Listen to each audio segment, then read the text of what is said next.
Assalamualaikum Pak. Waalaikumsalam Puja. Oh iya, semalam Puja katanya ingin konseling ya? Ya Pak. Oke, bagaimana kabarnya hari ini? Baik Pak. Alhamdulillah. Eh, apakah Puja duduknya sudah nyaman? Sudah nyaman Pak.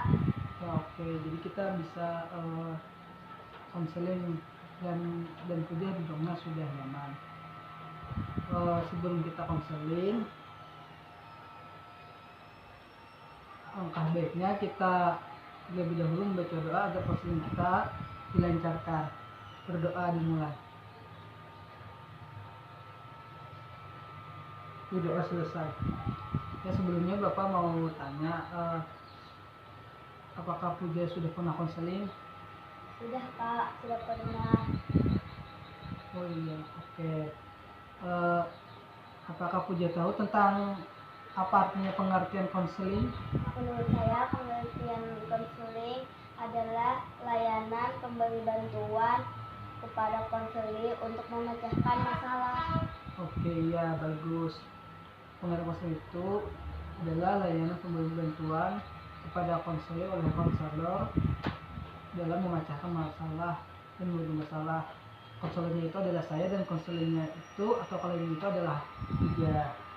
Jadi sangat baik Puja sudah tahu dan paham. Nah, jadi sebelum kita melanjutkan konseling kita, Bapak kita hari ini konselingnya hanya bisa 15 menit karena Bapak juga ada kesibukan lain. Jadi konseling kita hari ini hanya 15 menit. Apakah Puja setuju? Ya, saya setuju Pak. Oke, jadi kontrak konseling kita pada hari ini adalah 15 menit. Oke. Nah, jadi sebelum kita konseling itu Bapak akan menjelaskan ada 3 asas di sini, yaitu asas pertama asas kerahasiaan.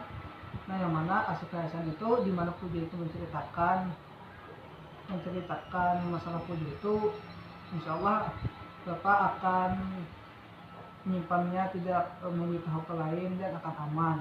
Jadi Puja jangan takut ingin bercerita tentang masalahnya karena pasti aman dan akan terjaga. Nah, yang kedua itu adalah asas kesukarelaan. Nah, di mana asas kesukarelaan ini Puja sukarela datang ke sini tanpa Bapak paksa untuk konseling, dan Bapak begitu juga Bapak sukarela untuk membantu Puja dalam memecahkan masalah. Nah, yang ketiga itu adalah asas keterbukaan. Nah, di mana di sini Puja terbuka menceritakan masalahnya kepada Bapak agar Bapak bisa membantu dan tahu apa masalah Puja. Sampai sini apakah bisa dimengerti? Bisa dimengerti Pak. Ya, oke.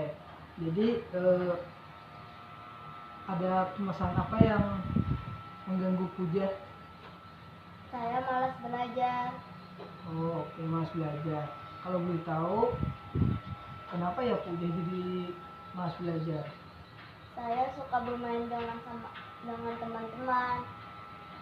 Oke, jadi Puja itu malas belajar akhir ini karena sering bermain sama teman-teman. Apakah ada lagi? Saya tidak ada lagi Pak. Oke. Kalau boleh tahu bermain apa ya Puja jadi membuat Puja malas belajar? Kadang-kadang teman saya suka ngajak bersepeda, ngajak jalan-jalan, suka berlibur. Karena kan sekolah ini online Pak. Oh iya, berarti karena sekarang udah online, mesti banyak teman-teman yang datang ngajak ke rumah, jadi Puja jadi malas. Oke. Jadi permasalahan Puja itu malas belajar karena faktor tadi, yaitu bermain, jalan-jalan, berlibur, bersepeda karena ajakan teman. Kenapa? Apa yang menyebabkan Puja itu jadi tidak menolak ketika diajak teman bermain? Kerahasiaan.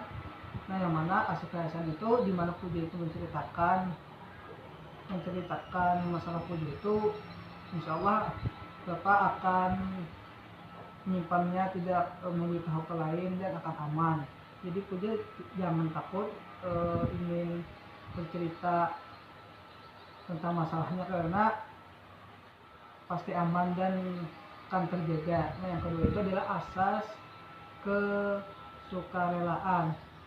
Nah, di mana asas kesukarelaan ini, Puja sukarela datang ke sini tanpa Bapak paksa untuk konseling, dan Bapak begitu juga, Bapak sukarela untuk membantu Puja dalam memecahkan masalah.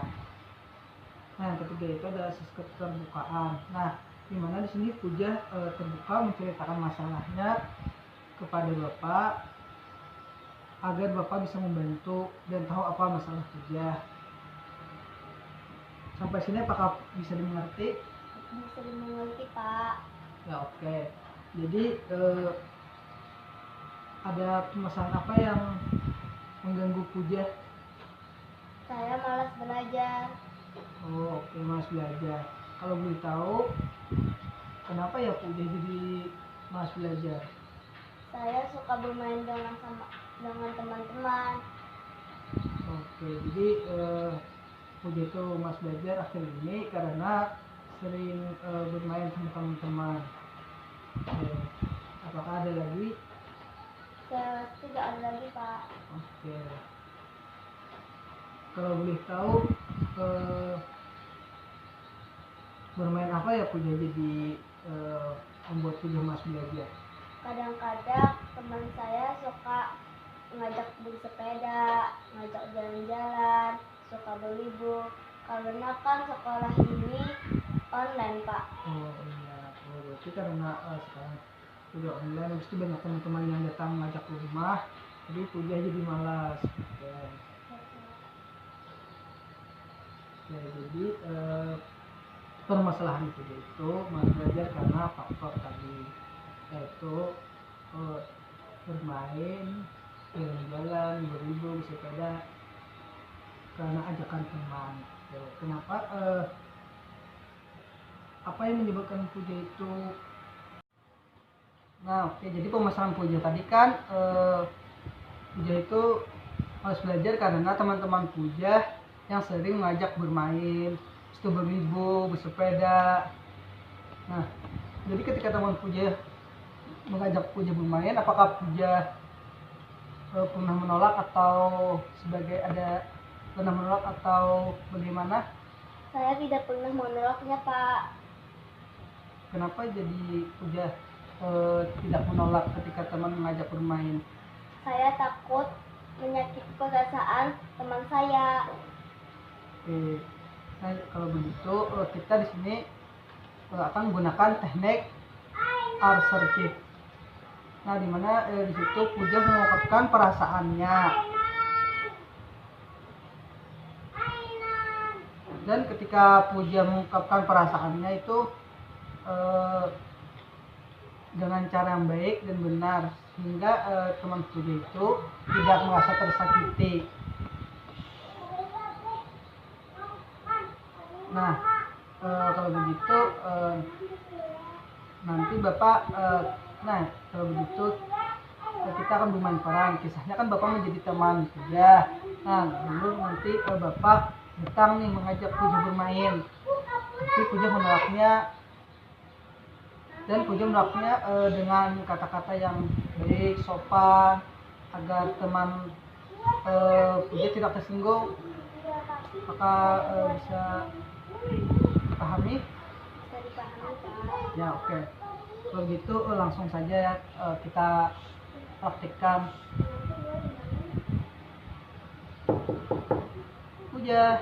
Puja, Assalamualaikum. Waalaikumsalam. Ada apa? Puja, kita bermain yuk, teman-teman sudah menunggu di lapangan. Kali ini saya tidak bisa bermain. Ya, kenapa jadi tidak bisa bermain? Kan biasanya Puja bermain dengan teman-teman. Pekerjaan hari ini sangat banyak. Nanti kalau sudah mengerjakan, saya akan ke lapangan. Oke, nanti Puja susul ya ketika misalkan tugasnya sudah selesai. Ya, insya Allah. Oke. Nah, baik seperti itu tadi Puja menolaknya dengan cara yang baik, dengan cara yang sopan sehingga teman Puja tidak merasa tersinggung. Nah, Bapak lihat Puja sudah bagus dalam mengungkapkan perasaannya ketika menolak ajakan teman bermain. Nah, Bapak harapkan Puja bisa menerapkan dengan baik teknik reseptif ini karena kita sudah melakukannya. Ya, semoga dengan hari ini, semoga dengan pembelajaran hari, semoga dengan konseling hari ini, semoga dengan konseling hari ini bisa bermanfaat. Nah, oke, Bapak rasa waktunya sudah cukup konseling kita hari ini. Apakah ada lagi yang ingin ditanyakan? Saya aku tidak ada lagi, Pak. Oke, kalau begitu Bapak akhiri saja konseling kita hari ini. Cukup sampai di sini. Lain kali atau di waktu ketika misalkan Puja ingin konseling lagi, Puja datang aja kemari. Ya, Pak. Oke. Ya, terima kasih ya, Ya, Pak. sama-sama. Saya pamit ya, Pak. Ya, oke. Hati-hati Puja. Ya, Pak.